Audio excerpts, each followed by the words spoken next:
اللہ تبارک و تعالیٰ نے نبی مکرم نور مجسم صلی اللہ تعالیٰ علیہ وسلم کو جو حسن دیا وہ حسن بے مثل و بے مثال تھا کہ پہلے تو یہ کہ اللہ تبارک و تعالیٰ نے نبی مکرم نور مجسم صلی اللہ تعالیٰ علیہ وسلم کو حسن دیا، حسن و جمال آقا اعلیٰ پہ کر بنایا، لیکن اس کے ساتھ ساتھ اللہ تبارک و تعالیٰ نے دنیا میں کوئی ایسی آنکھ تخلیق نہیں کی، کوئی ایسی آنکھ اللہ تبارک و تعالیٰ نے نہیں بنائی جو نبی مکرم صلی اللہ تعالیٰ علیہ وسلم کے حسن کی تاب لا سکے،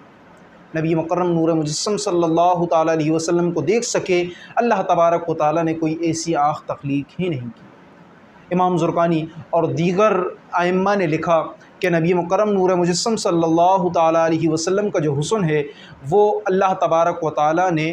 امت پر، صحابہ کرام رضوان اللہ علیہم اجمعین وغیرہ پر مخفی رکھا، آپ کا حسن ظاہر نہیں کیا۔ لیکن اس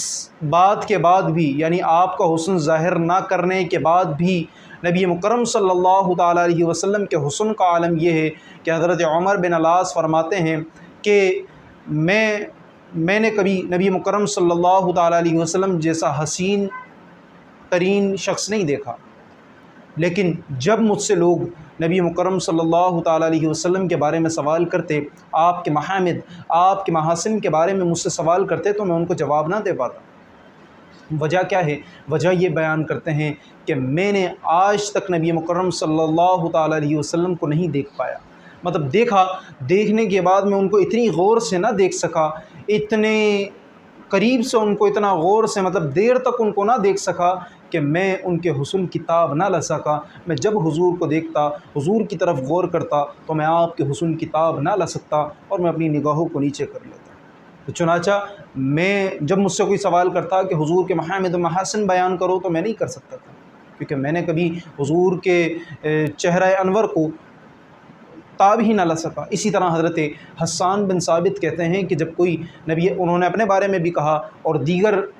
صحابہ کے بارے میں بھی کہا کہ جب کوئی یا میں صحابہ کرام رضوان اللہ علیہم اجمعین میں سے حضور مکرم صلی اللہ تعالیٰ علیہ وسلم کی بارگاہ میں حاضر ہوتا تو حاضر ہونے کے بعد حضور کے چہرہ انور کا عالم یہ تھا، حضور کے چہرے پر نورانیت کا عالم یہ تھا کہ ہم جب حضور کو دیکھتے تو اپنی ہتھیلیوں کو اپنی آنکھوں پر رکھ لیتے کہ ہم حضور کے حسن کی تاب نہ لا سکیں۔ یہ حضرت حسان اور حضرت عمر بن العاص نے ذکر کیا، لیکن اس کے بعد بھی اللہ تبارک و تعالیٰ نے کوئی ایسی آنکھ تخلیق نہیں کی جو نبی مکرم کو دیکھ سکے۔ ائمہ کے قول کے مطابق نبی مکرم صلی اللہ تعالیٰ علیہ وسلم کا جو حقیقی حسن تھا، حقیقی نور تھا، حقیقی حسن و جمال تھا، اللہ تبارک و تعالیٰ نے اس کو صحابہ کرام پر مخفی رکھا۔ مخفی رکھنے کے بعد بھی یہ عالم تھا کہ جب کوئی حضور کو غور سے، یعنی پورے توجہ کے ساتھ دیکھتا تو وہ اپنی ہتھیلیوں کو اپنی آنکھوں پر رکھ لیتا۔